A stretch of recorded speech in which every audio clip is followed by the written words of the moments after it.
I asked you guys on the newsletter what scares you most about working in Japan, and the number one answer was overtime.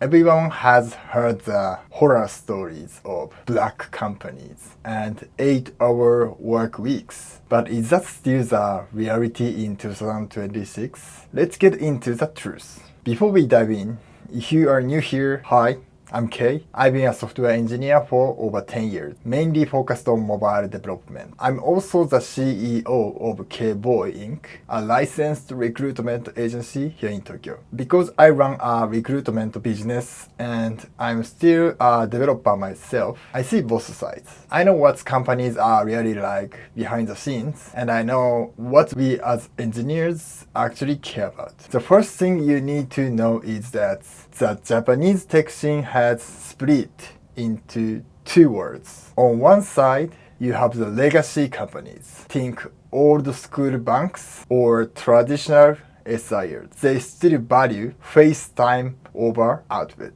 But on the other side, we have the modern tech scene. Because of the massive talent shortage in 2026, companies know that if they force engineers to work crazy hours, their best talent will just quit and join a remote-first startups. Work-life balance is no longer a perk for top companies. It's a survival strategy to keep engineers like you. Now, let's talk about the term that confuses everyone. Minashi Zangyo. In most countries, if you work extra, you get paid extra, right? In Japan, many companies include 45 hours of overtime pay in your base salary. Here's the CEO's perspective. Why do we do this? It's often to simplify payroll. But for you, it can be one of two things. One, the speed bonus. If you are a high-performing engineer and you finish your task in 40 hours a week, you still get paid for those 45 hours of overtime you didn't even work. That's effectively a 25% salary bump for being efficient. Two,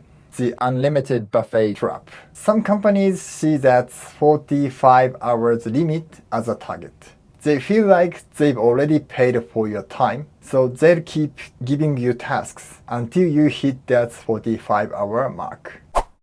So, pro tips. In 2026, the best tech companies use the speed bonus model. If you see a company where the average overtime is under 10 hours, but the Minashi Zangyo is 45, that's a green flag.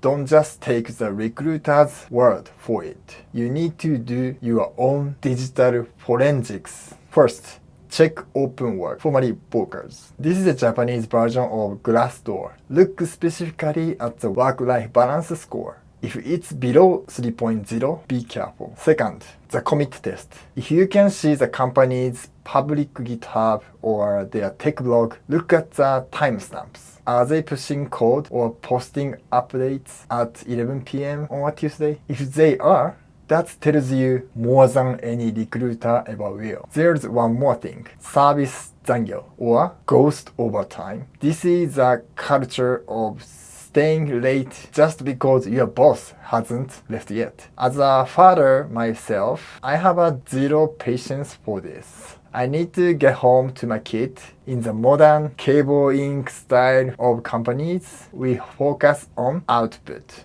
not FaceTime. If you walk into an office for an interview at 6 p.m. and everyone is staring at their screens in dead silence, even though the official day ended at 5:30, that is a red flag.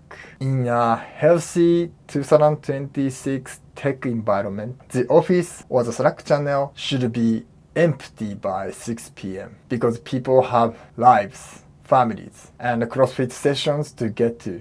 Look, I know this is a lot to digest. Navigating the difference between modern tech giant and a traditional black company is exactly why I wrote the Japan Tech Playbook. It came out this March already and now closing to focus on my first cohort. But if you are job hunting right now, you need a shortcut, right? I've created here 2 company lists. These are companies that might not have the name recognitions of Google or Rakuten, but they offer incredible work-life balance and top-tier engineering cultures. I'm giving this list away to my newsletter subscribers. Hit the link in the description, sign up, and I'll send that straight to your inbox. Let's get you a job in Japan that you actually enjoy. See you in the next video. ありがとうございました。